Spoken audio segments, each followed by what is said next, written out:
Good afternoon and welcome. This is Why with One Stop. I'm Sam Hayes, who forgot to turn off the notices on her phone. And I'm excited to go over a couple of tips and tricks that I know about for DocuSign to share with everybody. I wanted to start off with some basics. What this is kind of, I've used DocuSign, I just looked up, I guess I've done 5,000 envelopes over how many millions of years. And I think that's only the recent count, the past couple of years. I live and breathe in DocuSign. To me, I understand it is more expensive than other things. There is still the realtor benefit. If you are a NAR member as of the recording of this video, you can get a discount where it's only 240 for unlimited envelopes per year, which is I am a licensed realtor, so I am able to utilize that, which is how I'm able to do a lot of what I work in. I have Glide synced, or excuse me, I have DocuSign connected to my Glide. I have it as a default printer. I have everything set up so that everything's ready to go at all times with this. I love DocuSign. Is it the best thing out there for this? I feel so. Could it be better? Of course. So could any software. So we're going to dive in with that kind of background information.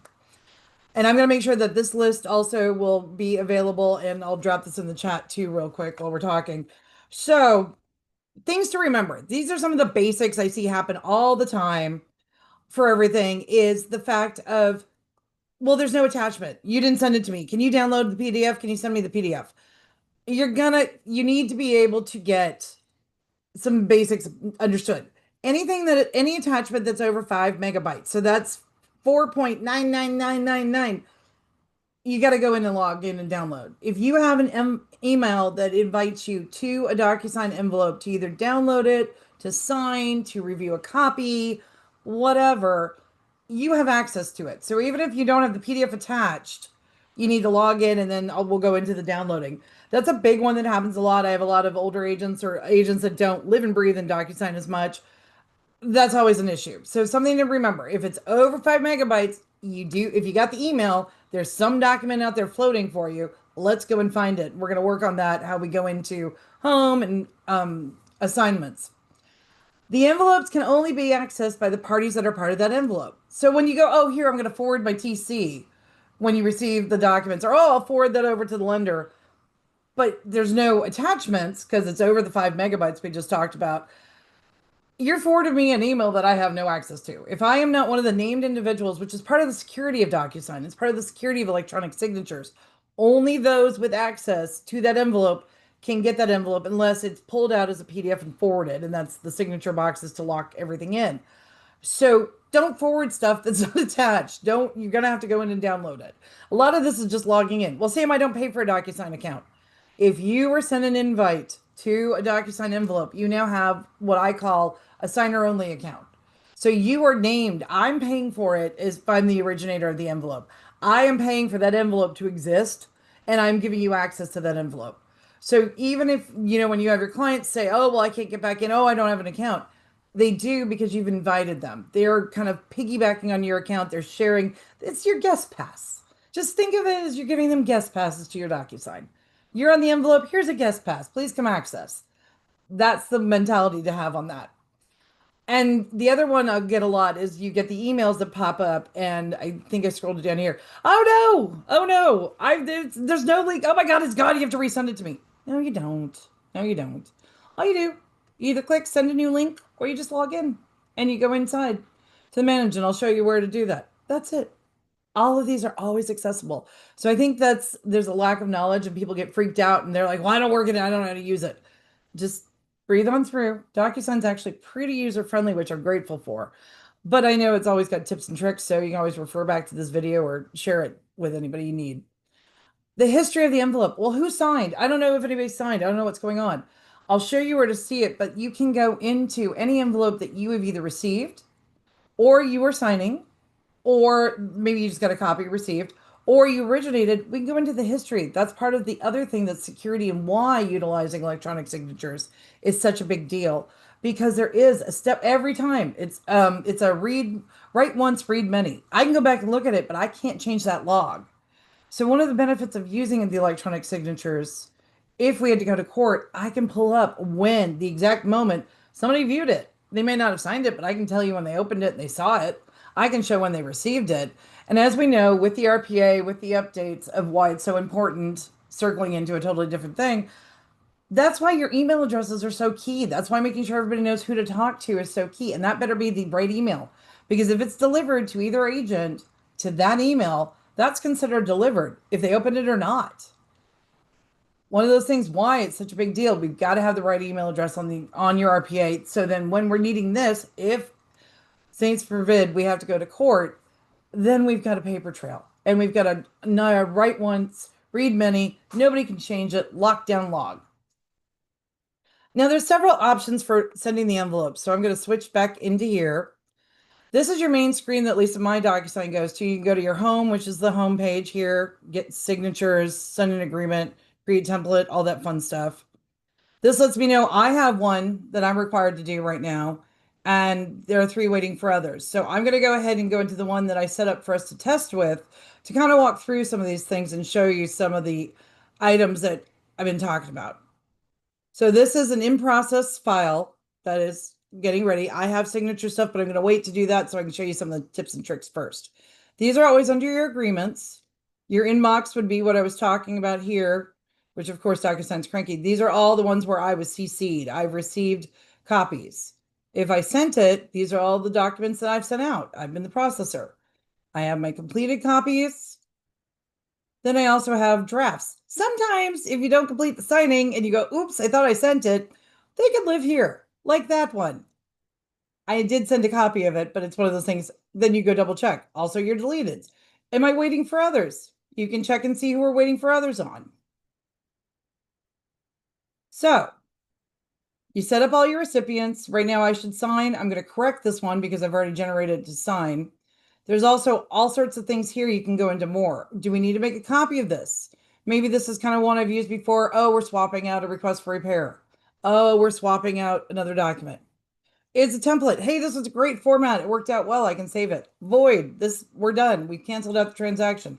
History. This is what we're talking about. You can come in and see the history of any envelope you're in part of. And it goes through. Every envelope has its own ID. Tells you when it was sent, as well as created, because created is different. We were online. Time zone. It's my time zone here in Pacific. What's our status? The status date. Who holds it? I'm the one who created it. I'm the holder. I registered it. I sent invites. I've opened it, and now we're currently viewing. I viewed in session and doing all the things. So there's tons of information already in all of these envelopes that you actually have access to when you're looking things over. Let's see. So we're going to go in and we're going to correct. I can change my recipients. Right now, this is what we were talking about, how you can set up the different types of signing. Well, do they need to sign? Do I want them to have a copy? Do I want them just to be CC'd? Do they need to view it? Do I need to make sure the agent reviewed the document before it goes to the client? Do I want proof? I can specify my recipients. I can allow somebody to edit. Maybe I know that they want to tweak something. I can give them editing rights, and then I can update all the recipients.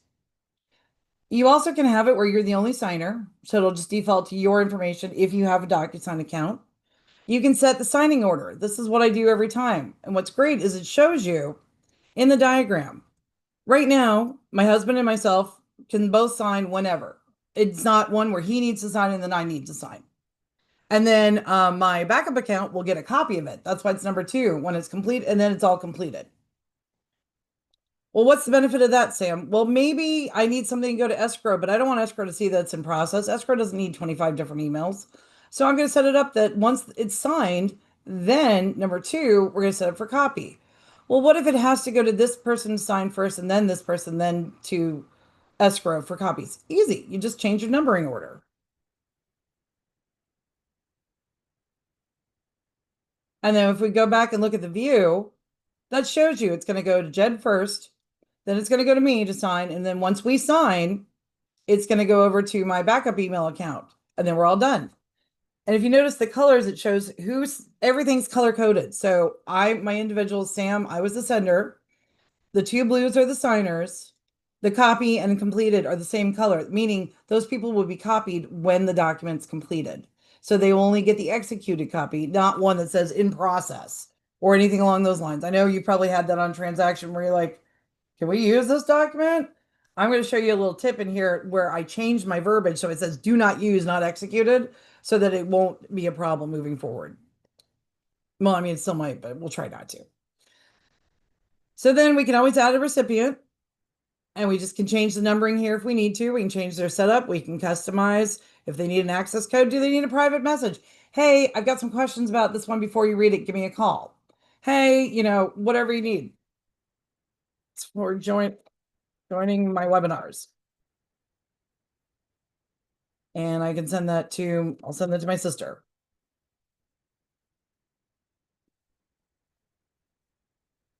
And she needs to view. So now there's a private message and everything else. That's how customized you can get this. So it's a great tool to work with. We can change your email subject. You can have an email message. You can do all sorts of different types of envelopes. I'm not going into all that today. I have mine repeat every 2 days. I'll show you where to do that next. So there's a couple of things in here that are great about working inside of DocuSign when you're doing tagging. You have multiple things once somebody signs, the envelope is locked. You can add documents, but you cannot change some of the little nitty gritty things like this background part that we're doing here. So the custom fields and whatnot, and the pre-fill tools, you can only do the pre-fill tools prior to anybody signing. Once the document's signed, it is locked. These will not be accessible anymore. These are the items where I can add so everybody can see. It's to make sure that I don't slide something in on somebody. You don't want to suddenly add extra information after one party signed. This is the same as a wet signed document. Every individual needs their own email. Every individual needs to do their own thing, have their own IP when possible, because this signature is the same as a wet signature and we've got to treat it the same. I'm not a big fan of the sharing of email addresses. If you have to do it, it's better to have written permission, and I want a handwritten permission that they're allowed to do it. It's a really dangerous slope and we can't prove who signed what. So the possibilities of fraud get a little bit more extensive. So see how this box is gray because it matches all the colors. Again, we're color coded. So handy. Love that. Each of the signers is color coded. So we're going to go to this one. Only when signing, this email address will see the purple. Purple will not show up for if I go in as Sam or if I'm signing as Jet. Only the person that matches. Now, when the document's fully complete, it will be visible. But if you need everybody to see it, we need it here. Otherwise, you're going to match the text box, which you can go, oops, right down here, add a text box. And this one will be only Jed can see. There are also other options you can always add here too. It's fun to scroll through. If you need to drag over, this will be when Jed signed, Jed's name, if he's got all this information filled out, if we need to check box, all of that. If you need him to approve or decline specifically. So that's one of the things that you need to have that, have comfort with is going through and knowing the different ways to juggle around and work with multiple signers. Okay, so we've corrected it. We've now corrected it. I don't have any fields under Sam. That's fine. You can send without, or I can piggyback. It warns you. Hey, are you sure you wanted to invite this person? Do you have it set up right? I'm going to send it without fields. And then we're back to this main screen. Now, some of the fun things going in through that basics is you want to go through, there's a couple things you can do here. So we've gone through home. That's where all the main stuff is. You can drag over a doc, kind of what's going on. I did update my credit card. They're full of it. Anyway, I've updated it like 3 times. I don't know what's going on with their system. The other thing is here's where you can start if you want to start an envelope. I don't work in Workspace, but if you need to, this is where you can set it all up when you're here in agreements. This is also where your inbox is, like we were talking about before. I can't find it, Sam. I don't know where it is. I've got to download it. It's going to be here in your inbox. This is where you receive all your docs. Then we can go to templates. And templates are ones that you can create, or you can attach yourself, depending on your license, to the car forms and NAR. You do have to provide your NAR subscription to be a member. And of course, this is going to slowly load because it only does that when it's doing that. So while that's doing that, I'm going to switch back to my list. So things to remember we've gone through. We've talked about sending order. We've talked about how to access after execution. And then we'll get into custom fields where the ones where that you could drag over. That's an option that you have. Now we're working on the templates. And again, I will make sure that you get a copy of this. Unfortunately, I tried to upload it. It was being cranky. So here we go. So car forms, these are all attached now that I could use. If I want to upload, it'll already have the tags for me. So if I had the matching form, let's see, I think I have a AC in there. Did they do it? Confirmation of agency. Or sorry. We'll do commission agreement. Okay, use. And only because, you're on video, it's waiting for you. So I've already got this in here. I'm going to go ahead and click that. We're going to set this up brand new. Who's the buyer broker? Who's the buyer's agent? Who's buyer one, buyer two? It's already templated for you that if you're on the fly, you can go ahead and pull these over. And then it will show you, it'll pre-tag for all those individuals that match up. So let's see if it'll go to next so I can show you an example. Okay. Just be me. We're going to close these out so I can show you quickly. This is just going to tag me as the buyer broker in this one. And they're text boxes so you can fill in all the information. And then boom, because I'm the buyer broker, it's already tagged for me. Now, the thing to be careful with when you have automatic tagging is one, you saw that, it's all the way down here. So it's worth eyeballing quickly just to make sure everything's lining up correctly. Sometimes the signatures don't show up. Sometimes you think it's in the template when you're doing a listing, and that's how we have like the possible buyer or seller doesn't get signed by the listing agent because it's not tagged and they didn't double check it. So while the templates are amazing and they do save time, you still need to go through and do a quick eyeball and just make sure everybody's where they're supposed to be. All right. So that's one of the fun things about using templates, that you can go straight into the car forms, or you can go ahead and create your own. Maybe you have an in-house affiliated business. Maybe you have some other format that you need. That's one of the ones you'd use. Now going into admin, if this doesn't freeze up on me, which it might, because, again, I can't have a Zoom. Well, wait, give it a second. I don't have Zooms where there isn't drama. It's a gift. I don't know. It keeps everybody entertained is what I focus on. So if you go under admin, and this is when you own the DocuSign account. If you are a sub part of a team or something along those lines, the admin will need to be the one who has access to the file to get you in here. You can go into your plan and billing, go into your account profile. That's how my name shows up. You can edit that. You can have custom messages, more characters and things like that. If you need help, custom help, especially if you're in a group, maybe you want for your clients. Your security settings, your brands. Now, this is one of the things that I think is really important, is you can set up that this is when they sign, they see your brand and your name. It's not just the DocuSign information. So you're reiterating that this is coming from you. Also, when you're sending, and we'll see if this one loads, because my graphic, of course, is a little large, but it's my thanks for calling, thanks so much. I love this stuff. It does a giant graphic on the back, and I couldn't get it to load earlier either. It was being a little cranky. But this is where you're going to go, is into brands to upload what you want to customize your documents. You can check for updates, permission profiles, who's allowed to do what. If you have groups that you're sending things to, maybe you're working with different groups that have to sign off. Now, signing and sending are pretty important to me. These are some of the places that little bit of information, like I want to know why they're declining to sign. I want to know, I thought I left that one. I will turn that on. I have more turned on mine than you may want. You can customize this to whatever you need. If somebody needs to sign on paper, if somebody needs to override to sign on paper, yes, you can sign on mobile device. Definitely want that one turned on. They can change responsibility if somebody's not the right signer. All of this, though, any of these changes will be in that history. That's the great part. So if they're doing this, I've got proof of how they did it and which email they sent it to, what time they sent it to, all of that stuff. So it's fully documented. If there's ever a question, will you change the sign? No, I didn't. Here's the history. I should probably allow them to create a DocuSign account. I didn't know why. They're allowed to edit documents. I let my recipients, if they need to change or add up documents, maybe they go, oh, I forgot to give them the warranty. when we're doing disclosures, or, oh, hey, I want to make sure I upload my insurance information. There you go. And actually, I should turn that one on too. They can do offline signing on a mobile device. Sometimes what if you get somebody who only gets Wi-Fi at certain times? They want to download the docs and review them when they're away on vacation. I want confirmations hey, are you sure you want to leave an active signing? I want to make sure they know what they're doing because I live and breathe in this. They don't. Remind to find afterwards. They can assign a delegated signer. I got my time date format. That's how the signatures are.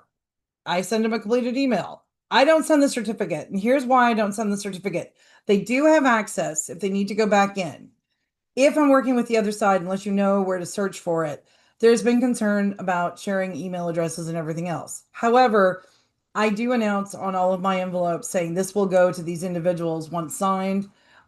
These individuals will receive copies. So everybody knows who's involved and which emails they're going to. You can suppress that. You can send completion emails to embedded signers. Now, I let them know if they should send a link or attach a PDF, whatever they want to do. Let's see. So we've got all of that we're going through. That's our email, and we did signing settings. Now, watermark. This is what we're talking about, that in process. You can go in and set your watermark. So I just realized that I could change mine today. So you can change your font. I'm a big fan of red. I went with 10, or excuse me, with 50 because it can say the entire phrase that I have across the page. I wanted to make sure you could see the whole thing. If you want to say do not use or whatever, and it's shorter, you can increase that. I've got mine as bright as possible, and I have them going diagonal so it jumps out. And I put do not use, not executed. So now, if somebody goes to show, and I don't know if you can see it because it's kind of light here, but this watermark will show up on all of my documents if they're not fully executed. That way, if somebody pulls something or does something, I can say, look, we don't have all signers on here. No, don't use this document. I think it's really important. I think it's a good safety feature. Up to you what works best for you. Now, sending settings. I enable all of the things. I don't let them do a fax. They can do the drop down. They can do the attachment field. All of that stuff you can format. Signature stamp. They're allowed to download the form. Recipient roles. They need to all of that. Shared access for permissions. If they want to upload a template, they can send documents from any of the sources they need. Okay, workspace I don't go into, email preferences. I get notified about everything. I want to know what's going on because this is, again, my status. I can update. So I have every box marked. You don't need to do that. You can do whatever works for you. Same thing on the sender side. I've got both. If I'm buyer or seller, or excuse me, if I'm sender or receiver, obviously you know where my brain is. That's what I have set up so that it goes back and forth between the two. I want to know every single thing that's going on. I want a flag so I can go in and check. I want to know what's up. How long are my documents retained? I'm now keeping them for 2 years, even though I download off everything into backup files for me into Carbonite and Dropbox to make sure we have got them for the brokers as well as the broker software to upload to. You can set this for 2 days. You can set this as long as you want. Whatever you need, it will enable and it will send an email. You've probably received one maybe from some of the escrow companies and things due to their size and what they've been able to do. Legal disclosures, all the rules and regs and disclosure about access. Reminders, this is one of the best things I ever did, and it's worth it. It's super easy to get to. Every 2 days, I have a stalker email sent on my behalf.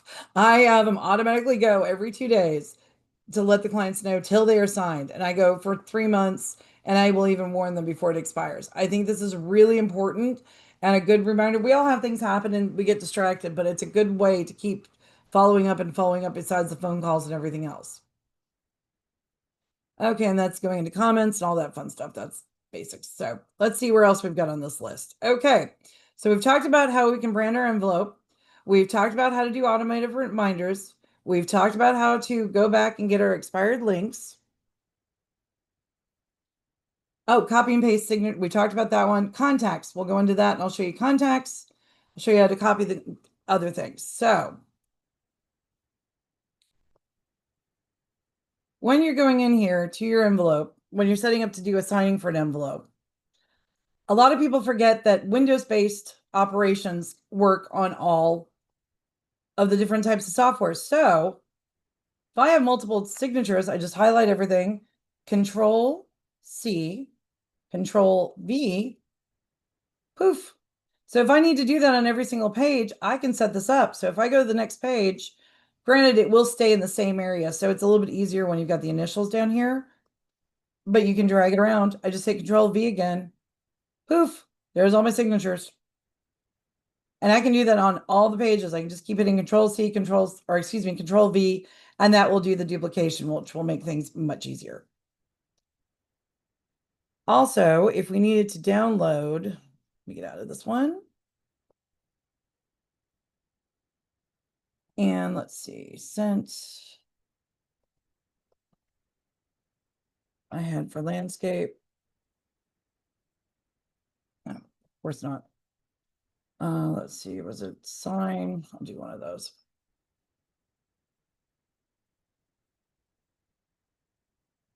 Trying to find one that won't show up. There we go. Here we go. So if I want to download this, you've got a couple of options. I can do all, so that's all the documents. I can have it be in one file. I can only get the certificate of completion. Maybe you need that to prove something. I usually typically do both and do all, having multiple documents, or I can combine that all into one single file. You don't have to download everything as one PDF. I send documents individually. I send each one because different systems split out differently. This gives the choice to either download as one giant PDF with everything all compressed into it, or if it's been uploaded where you have multiple reports and everything else, each individual report will then download into a zip file. Makes it a little bit easier depending on how you do your filing system and how you do your tracking. Let's see. And then the other one we were going to talk about was contacts. And then by then I probably melted everybody's brains floating around here, but always happy to do that. Let's see, where was contacts? That's comments. Where did I find it? Let me see. Let me check my notes. Contacts.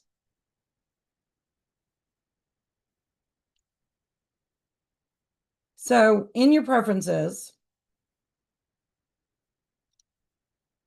which was under, let's see, DocuSign send, you go in your send for your preferences. This is all of the contacts. So if you ever need to look up somebody's email address or change it for anybody you've ever worked with, it's in here. So you've got everything because that's part of that read write lockdown. The other thing is you have a directory, so you can go through and search everybody if you need to, which is very helpful and handy. And it's here under your account and under contacts. So that gets you all set up. The other thing is going into your default signature, all that fun stuff, your branding, like we talked about, company brand, notary profile. Someday I'll get to do that. I've been looking forward to that. Regional settings, and then your contacts. So let's double check the list. Swapping out docs. That's the other one. So we've done that. Copy the envelope. We've gone through history, text boxes, how to copy and paste. Now we're going to go through how to swap out docs. All right. So if I go home, or I could have just gone to agreements. I'm going to go to sent because I'm going to do this on the side of Sam, who was the sender. I'm going to open my document. Oh no, the request for repair is wrong. Oh no, we forgot to swap out. I have it spelled wrong. I need to swap out my document. No problem. Super easy. As long as nobody has signed the envelope. Now remember, this has to be prior to anybody signing the envelope. If they sign the envelope, it's locked. You can't swap it out. You'll just have to add up the other copy and then disregard the missigned one. These three dots here. I can apply a template if I realize, oh, well, there's a template that'll make my life easier. I can replace it. I can download the document. Now, if I download it, because this wasn't executed, the downloaded copy should say it's very faint. You can barely see it, but right there, it's across there that says that it is not fully executed. So it does do that for you. If you need to share with anybody, they can't sign on that document because it will show the watermark.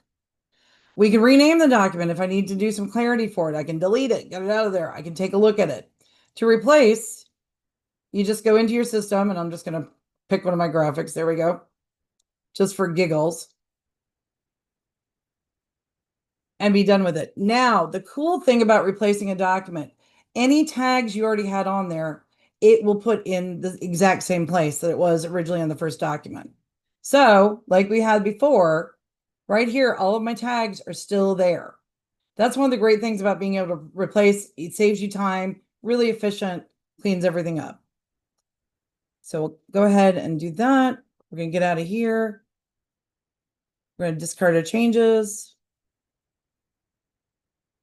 Sam, what if it was so easy? What do I do about all these other dots? Well, you can, again, if we talked about the template, the copy, the void, find the history, form data. What do I need to know about this? What happened? This is while it's going on. You can get a copy of this. You can download it as a spreadsheet. You can do whatever makes it easier for you for checking and taking care of stuff. You can also export as a CSV if you need for your records, if maybe that's how you upload into your different systems. So with that, I think that's all the major tips and tricks that I've seen over the years that have been issues, which is always fun. Let's see, do we have any questions? Nope, don't have any questions. Okay. I'm going to go ahead and I'm going to have this available, or feel free to message me. I'm going to see if I can attach it to the Zoom. If not, I will make sure it's in the body of the YouTube that I'll be uploading here in a second. Because, again, Zoom, I can't have it without drama. That's just what I do. Oh, got a quick question. Let's see what we got. Oh, Neil, thanks for being here. I'm glad you were here and I hope it was helpful. I know I talk fast, so please feel free to give me a call with any questions on DocuSign, Glide, car forms on the transaction you're working with. I will always refer you to the broker of record to verify. But I am Sam Hayes. This was Why with One Stop, and these were some DocuSign tips, tricks, and things that I hope will make your life easier, and especially when you're interacting with other individuals who may not be as familiar, just show them what to do.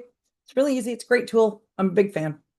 Thanks so much for joining me. Next week will be about what went wrong this month, just kind of a recap of how we can do better.